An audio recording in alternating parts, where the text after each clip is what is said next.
Greetings to all the devotees of Our Lady of Peña Francia all over the globe. Our Peña Francia celebration this year, 2024, is special because of the 100th anniversary of the canonical coronation of the image of Our Lady of Peña Francia.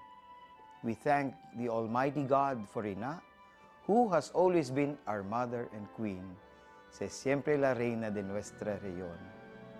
Our commemoration of the historic event of 1924 invites us to recognize this valuable gift and treasure of our devotion. Thus, pamanang banal, atamanon, padanayon, palakupon. Ining banal na pamana ang satuyang debosyon which we have received from our parents for the past 3 centuries has always been the source of our strength and hope. The love and protection of Ina are our inspiration and strength as we face life's difficulties and challenges, life's changes and transitions. In times of calamities, typhoons, earthquakes, and other disasters, Ina has always been our constant companion and refuge. Let us journey together amidst this rapidly changing world. She walks with us and never abandons us as she never abandoned Jesus up to the cross. Truly, she is our Mother and Queen.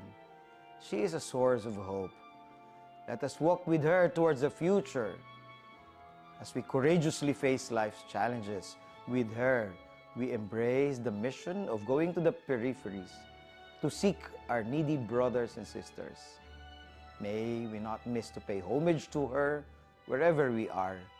May we pay homage to her by our prayers, our pilgrimages, and other acts of devotion, and certainly by acts of kindness and charity. May we pay homage to her as a community, praying together, working together, assisting each other as brothers and sisters, with her as our Ina. May our celebration of the festivities this 2024 be meaningful for all of us, the centennial of the canonical coronation of the image of Our Lady of Peña Francia. Our praise and thanksgiving to the Blessed Trinity, the Father, the Son, and Holy Spirit. Viva la Virgen! Viva el Divino Rostro!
Diyos, maray na aga po sa indo gabos. Matindog po ang gabos. Mapo na po kita sa pagnubi na kidivino rostro. Maawit po. Umawon an kagurangnan, mag-awit sa Diyos. Ang Diyos iyo ang kagurangnan, kagibunin langit asim daga. Umawon ang kagurangnan, mag-awit sa Diyos.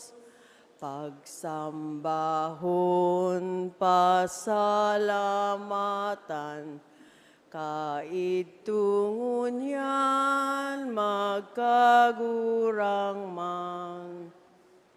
Umawon ang kagurangnan, mag-awit sa Diyos. Sangaran ka na kan Aki sin Espiritu Santo. Amen. Maluhod po ang gabos. Gawiin in pagsulsol. Diyos ko, nagsusulsol ako sa bilog na puso kan gabos kong mga kasalan. Asin nauungis ako kainihulita sa pagkasala. Bako sa nang maninigo ako sa mga padusang matanos mong binuot. Kundi urog sa gabos, hulita nagtumang ka ako sa imo. An urog karahay patin maninigo na dapat kong kamutanin urog sa gabos. Kaya pusog akong naguhulaw sa tabang nin sa imong grasya. Na magpuon ngunyan ako daay magkasala. Asin makalikay sa mga dahilan ng pagkasala. Amen. Gawi nin paggalang. Sinasamba mi ka, Jesus, sa mong kagurangnan, sa mong paratubos kami lugod kahirakiman. Sa sinanglitan mong lahog, kami nagaatubang, luluhod sa kaludukan sa imo nagagalang. Tala ni Liencio, ang kan mabining Santa Veronica, ang lawog mo, si imo turuhok sa mong mga mata. Duman sa Etsemani, lawog mong makawiwili, ginaanot nin dugo sa pagsakit mo ning makuri. Namibida ay inumon ang mapait na kalis, alagad sa ama, bakong buot mo ang mangyari. Kaya ang matubis mong lawog sa takig ng lungsi, kan malubong hudas hinagkan sa pagpasaluib. Tinampal, linutaban, paglanghad na daing siring, pagbasang-basang kan mga tauhan kan Sanhedrin. Urog ng gayonin mabangiso na pagsukete, kan mga soldados pag-ulog-ulog labi-labi. Daing kauntukan hanggang sa kahuri-hurihi, abot sa kalbaryo hanggang mautsan ang Diyos Aki. O gagalangan na lalawgon, kaugay kami. Dakulang pagkamuot mo, danay na mamati mi. Ninhulikan sa imong pasyon, kami na magkamit. Sa huring hinangos, lawag mong mahiling sa langit. Amen. Dalit. An banwaan minagalang, sa lalahawgon mong mahal, si munganing kaherahakan, para tubos nin kinabang. Si Veronica nagluhod sa mapakumbabang bot, lininiganin si Ramog, itong magayon na lawog. Ni Jesus binalsan tulos, itong babay na maimbod, natala sa pagkamuot, lalago niyang maludok. Ang banwaan minagahalang, sa lalahawgon mong mahal, si munganing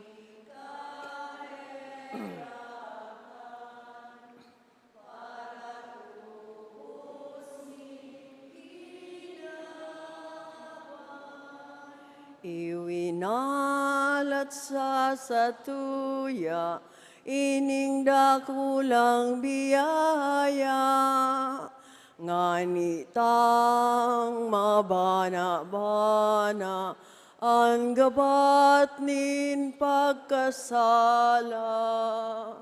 Nagsusulsul kami, Ama, sa atubang mo nanunuga, kan bilog na pagpabaya, kan ngara na pagkasala.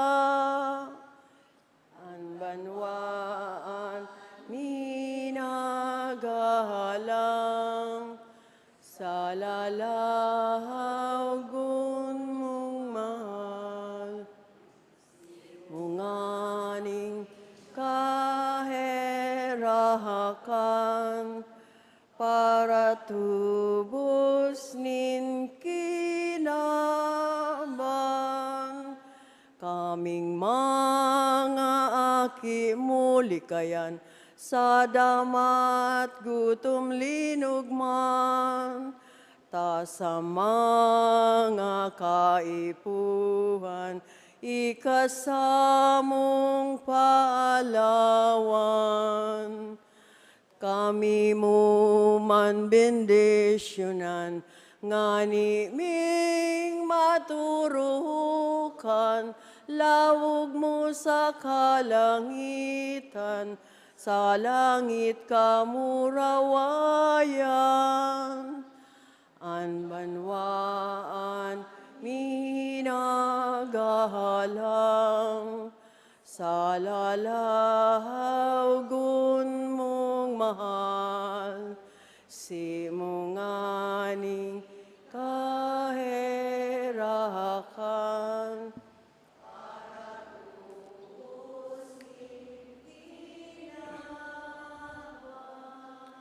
Pag-arang nin banwaan, ang lambang simbag, kagurang nan ipahiling mo sa moan sa imong divino rostro. Tanganing magdanay sa grasya ang mga banal, asin madaraman sa kabanalan ang mga tao. Ulikan sa indang marhay na gebo, mamibi kita. Tanganing magbihag ang mga parakasala, asin mga tutumang sa mahal na Diyos, asin magbalik sinda sa dalanin katanusan, asin banalan, mamibi kita. Tanganing ilikay kita sa peste, helang, linog, bagyo, asin iba pang mga kasakitan, mamibi kita. Tanganing parigunan kita sa satuyang pakipaglaban sa kasalan, tauanin isog nin buot sa pagtumang sa maraot na gawi, urog na kan mga nanunungdan sa pagtratak kan simbahan asin nasyon, urog na ang korupsyon, panlulupig, panhahabon, pandadaya, mamibi kita. Tanganing sa pagdibusyon sa Divino Rostro, matingrawan kita gabos kan liwanag nin lalawgon kan kagurangnan, asin matala man sa satuyang pagkabuhay, an sa iyang pagkaherak asin pagkamuot, mamibi kita. Mauntok po kita gabos sa paghagad nin katapatawaran.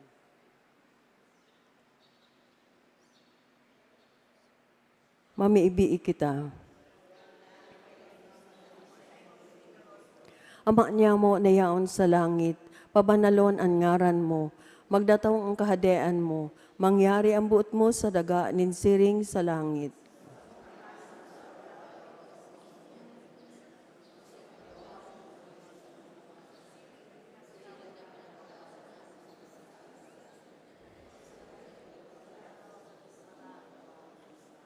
Ave Maria, panooning grasya, ang kagurangnan yaon sa imo, paladan ka sa kababaehan, asin paladan ang bunga kan sa imong pupunan si Jesus.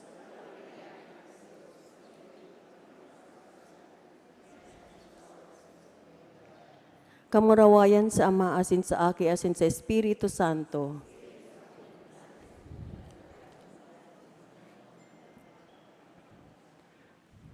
Pamibi sa ikasyam na aldaw, ang lawog ni Jesus sa mga sakramento.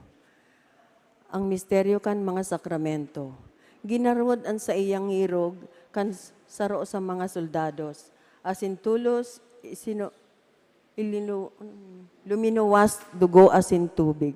O Jesus, sa pagbulos kan dugo asin tubig hali sa imong hirog, naging simbolo kan pagtukdas kan mga sakramento. Al mga tanda kan pagwaras mo nin grasya, hali sa kairaruman kan sa imong pagkabuot asin pagkamuot sa samo. Itinugon mo sa simbahan ang pagwaras kan mga sakramento, tanganing ang lambang estado kan sa mong buhay, mapano ka